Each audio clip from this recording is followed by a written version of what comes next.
دیگیں بٹوائی جا رہی ہیں, وہ غریب کھا رہا ہے بوٹیاں. آج وسیم بھائی دنیا سے چلے گئے, زبردست زبردست مزہ آ رہا ہے. یہی ہوتا ہے. یہ دیگیں ویگیں نہیں, میت دیگیں جو ہے یہ ولیمہ ہے, ولیمے پہ میت پہ کھانا کھلانا یہ حدیث سے ثابت نہیں ہے. صدقہ جاریہ میں صدقہ کرو, چپکے سے کسی غریب کو پیسے دے دو, یہ نہ بتاؤ کہ میرے ابا مرے اس لیے دے رہا ہوں. بس دل میں صدقے کی نیت کر کے کسی غریب کو پیسے دے دو, نیت یہ کرو کہ اس کا ثواب ابا کو پہنچے. غریب کو بتاؤ گے, وہ کہے گا اللہ فلاں کے ابا بھی مر جائیں, وہ تو اس سے بڑا سیٹ ہے.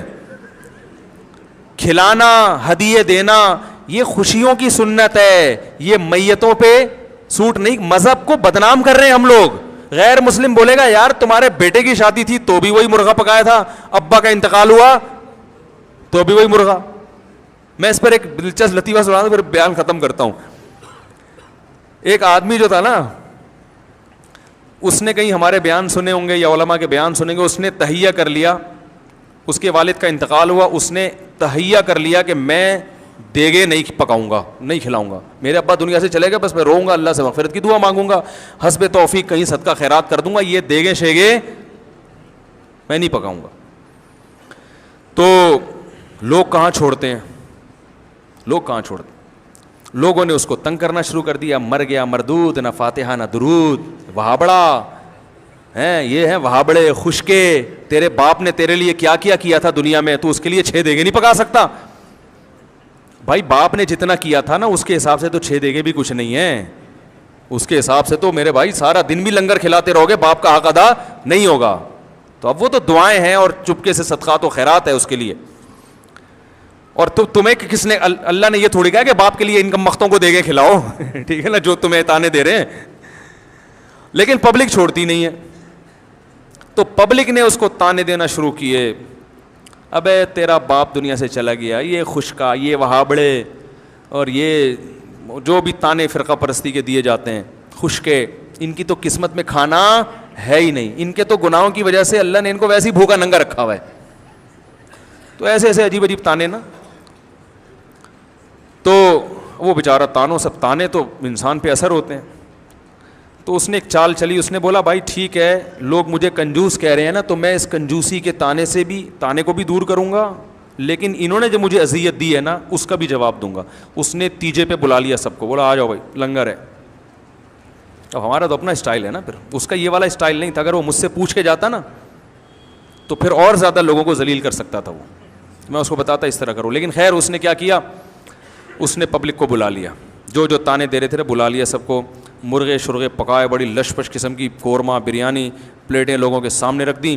اب لوگ ایک دم جیسے ہی کھانے کے لیے لوگوں نے نوالا ڈالا ہے نا برتن میں, وہ روٹی کا لقمہ اور بوٹیاں اٹھائی ہیں منہ کے قریب لے کر آئے, اس نے کہا ایک دم اسٹاپ, 1 سیکنڈ میری بات سن لیں.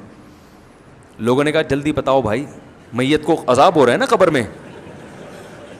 یہی جذبہ ہوگا لوگوں کا, میت کو کیا ہو رہا ہے, کچھ ایسا ہوا نہیں ہے میں اپنی طرف سے, لیکن جذبات یہی ہوتے ہیں لوگوں کے کہ بھائی میت کو کیا ہو رہا ہے, عذاب ہو رہا ہے, ہم یہ جب کھائیں گے تو وہ عذاب وہاں سے, یہی مطلب ہے نا کھلانے کا.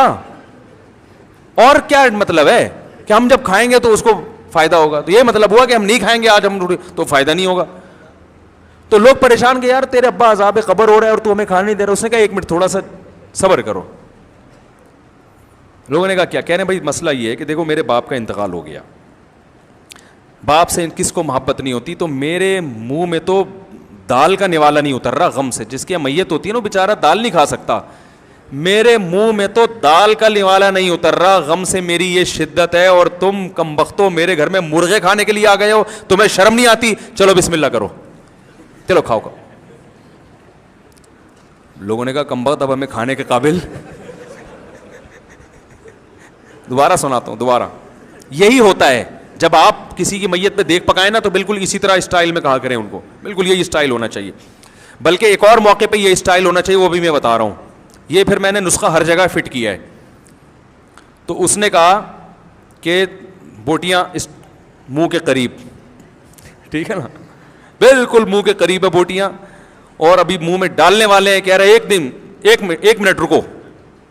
کہہ رہے بھائی کیا مسئلہ ہے, کہہ رہے بھائی مسئلہ یہ ہے کہ میرے باپ کا انتقال ہو گیا, غم سے میری حالت نڈھال, میرے گھر میں رونا دھونا چل رہا ہے, مجھ سے تو مسور کی دال بھی حلق میں نہیں اتر رہی, اور تم میرے گھر بیٹھ کے مرغے کھانے آ گئے ہو, تمہیں شرم نہیں آتی؟ چلو بسم اللہ کرو, کھاؤ. ہمارے حضرت یہ واقعہ بیان کر کے فرمایا کرتے تھے, اس زمانے میں لوگوں میں تھوڑی سی غیرت تھی تو وہ رک گئے کہ یار کمبخت, تو نے ہمیں کھانے کے قابل چھوڑا کھائے. فرمایا آج اگر کوئی ایسا کرے لوگ کہیں گے تو جو مرضی کہہ دے ہمیں, ہم کھائے بغیر نہیں جائیں گے. سمجھ رہے؟ فرمایا کہ اگر وہ روکنے کے بجائے جا کے لوگوں کے منہ سے نوالا چھیننا شروع کر دے, لوگ انگلیاں چبا کے کھا جائیں گے, یہ سالے ثواب کے لیے. کہیں گے کوئی بات نہیں, یہ بھی سنت ہے, کھا جاؤ اس کو. انگلیاں چبا کے کھا جائیں گے, وہ چھوڑیں گے نہیں. وہ کہیں گے بھائی کوئی مسئلہ نہیں.